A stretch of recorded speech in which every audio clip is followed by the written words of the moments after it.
Imagine a city at a standstill, its future infrastructure dreams put on ice. That's the reality now for New York City, after the Trump administration reportedly froze $18 billion in federal funding for major projects. According to Russell Vought, director of the U.S. Office of Management and Budget, the OMB, the move aims to prevent taxpayer dollars from supporting initiatives tied to what the administration calls unconstitutional DEI principles. But here's where it gets controversial. The justification for this freeze raises big questions about how we define fairness and inclusion in public projects. Let's break it down. The targeted projects include the Hudson River Tunnel Project, a critical link between New York and New Jersey, and the 2nd Avenue Subway, a long-awaited expansion of the city's transit system. These aren't just numbers on a spreadsheet. They're lifelines for millions of commuters.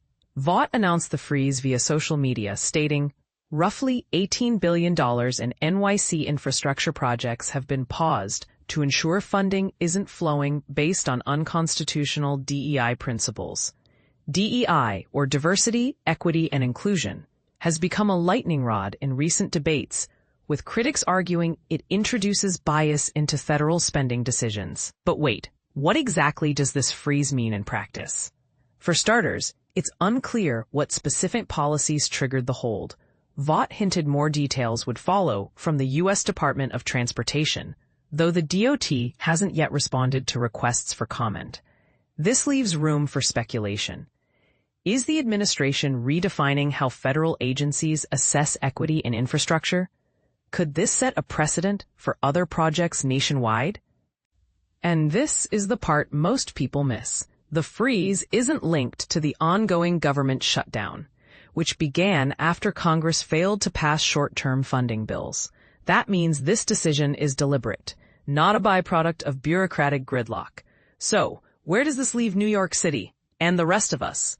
Critics might argue that halting such projects undermines progress for communities historically underserved by infrastructure investment.